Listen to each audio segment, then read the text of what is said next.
Voilà, gloire à Dieu, que Dieu soit béni et que Dieu soit loué. Bonjour à tous, frères et sœurs et amis. Que Dieu nous bénisse ensemble dans l'écoute de ce message aujourd'hui. Sans aller plus loin, je voudrais commencer par ce texte de la parole de Dieu dans l'épître de Jacques, chapitre 1 et verset 22. Il est dit comme cela: « Mettez en pratique la parole et ne vous bornez pas à l'écouter en vous trompant vous-même par de faux raisonnements. » Il est dit comme cela, il est dit ne vous bornez pas. Il est en train de dire qu'il y a une différence entre écouter la parole et la mettre en pratique. Juste l'écouter ne suffit pas, il faut que la parole, quand elle est écoutée, qu'elle produit quelque chose dans le cœur, il faut à ce moment-là vouloir la mettre en pratique. Et le simple fait de connaître la parole sur le bout des doigts, comme beaucoup le font, ne suffit pas.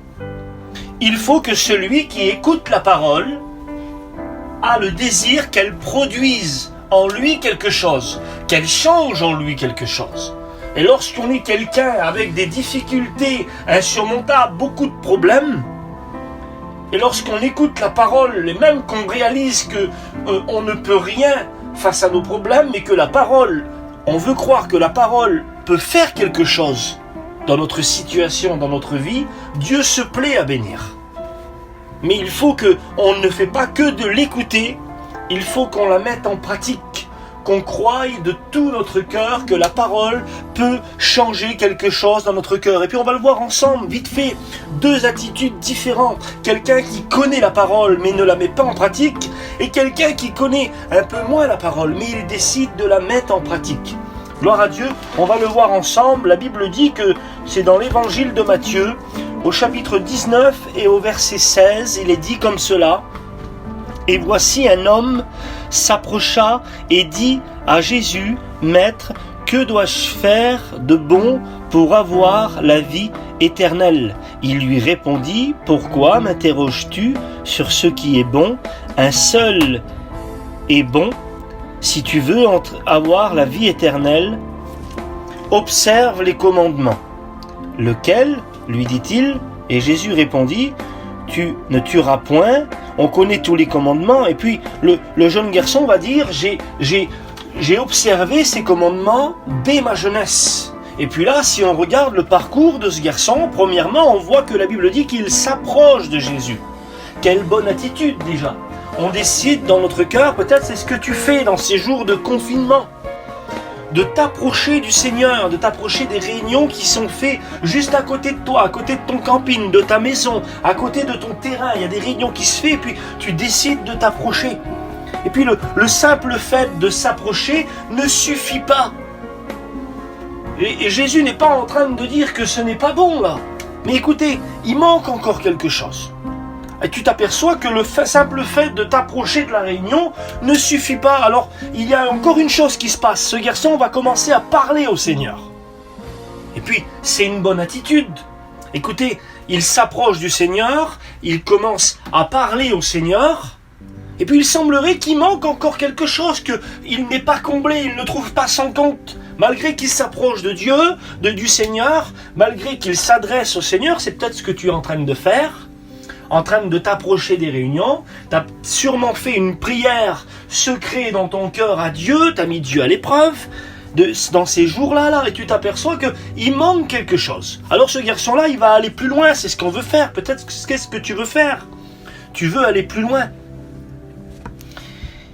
Il va commencer à dire au Seigneur, il sait que Jésus c'est un maître, il va l'appeler maître. Tu reconnais dans ton cœur que Jésus, le Dieu des réunions, le Seigneur des réunions, le maître des chrétiens, c'est le maître. C'est celui qui peut dominer toute chose. Tu as conscience de ça. Alors écoutez le parcours de ce garçon. Il s'approche du Seigneur, on suit ensemble. Il lui parle au Seigneur. Il a conscience que c'est le maître. Et puis voilà, quand on a rempli ces conditions-là, ce garçon-là, il va dire quelque chose. Il va dire, que dois-je faire ? Parce qu'il est prêt à faire quelque chose, et sûrement que tu es prêt à faire quelque chose. Prêt à mettre une chaise dans la réunion, prêt à tirer une rallonge de courant, à mettre un chauffage. Tu es prêt à faire quelque chose pour le bon déroulement de la réunion. Tu as des bons sentiments, tu aimes bien participer à la réunion.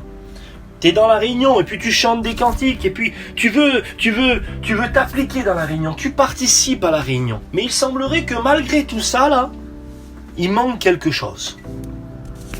Et puis regardez ce qu'il va faire, ce garçon-là, avec tout le parcours, on l'a su ensemble, il s'approche du Seigneur, il lui parle, il sait que c'est un maître, il est prêt à faire quelque chose de bon.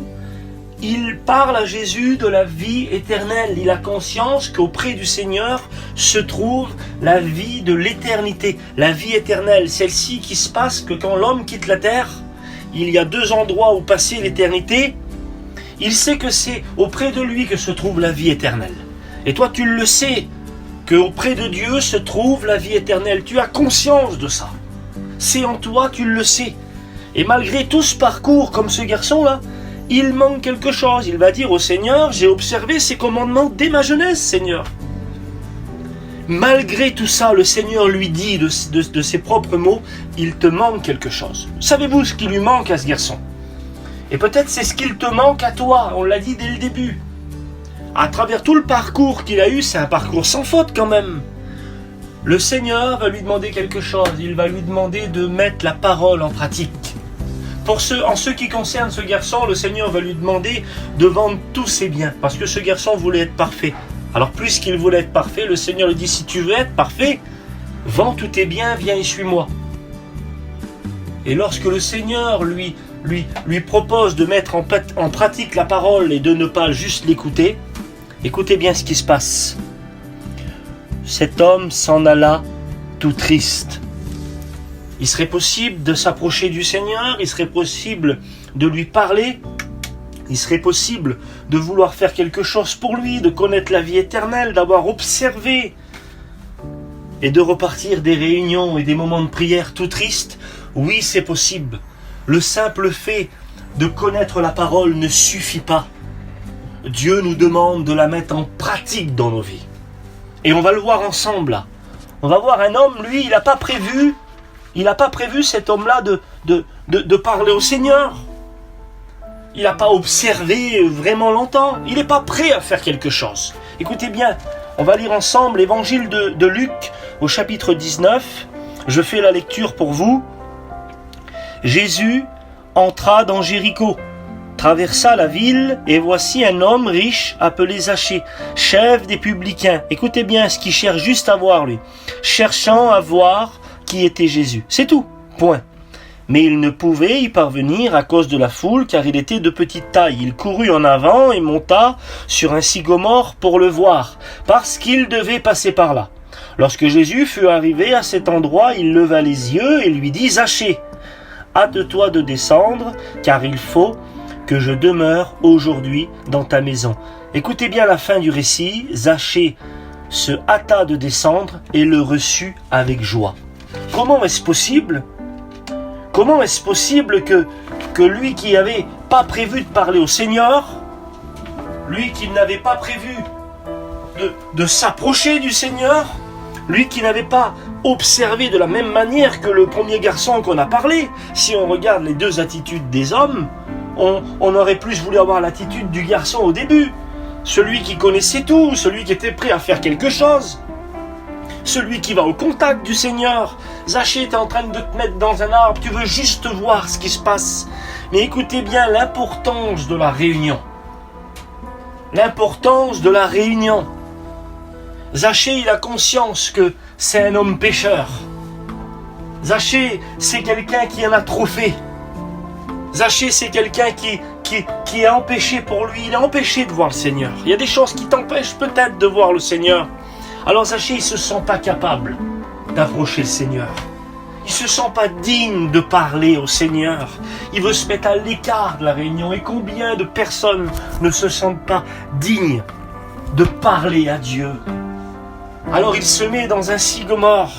Mais écoutez bien, la Bible dit qu'il se met dans un arbre, un sycomore. Et on l'a appris ça, le sycomore, lui, c'était un arbre qui produisait un fruit.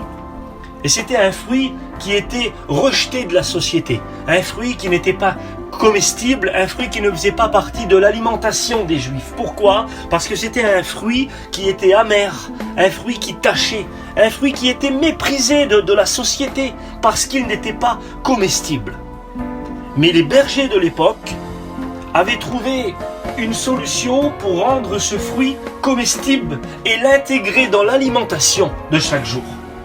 Il y avait une astuce à faire, c'est qu'il fallait cueillir le fruit dans l'arbre, il fallait le tiendre dans sa main, et il fallait que le berger prenne un clou ou une pointe et puis transperce le fruit. Et lorsque le fruit était transpercé, toute l'amertume du fruit, tout ce qui était amer et tout ce qui n'était pas bon dans le fruit, était pressé dans la main du berger. Et toute l'amertume du fruit sortait. Et le fruit devenait doux et agréable à la consommation. La Bible dit que le Seigneur est appelé le bon berger, et lorsqu'il arrive en dessous le sycomore, et que Zachée est dans l'arbre avec toute son amertume et toutes les choses qui ne sont pas bonnes dans sa vie, Jésus est en train de lui lancer l'épée de la parole qui est en train de transpercer son cœur. Et toute l'amertume du cœur d'un homme est en train de sortir dans les mains du berger. Voilà pourquoi, sur l'acceptation de la parole, cet homme-là est en train de devenir meilleur et en train de se convertir avec la parole parce qu'il a accepté la parole. Et la fin du récit nous dit qu'il se dépêcha de recevoir Jésus dans sa maison.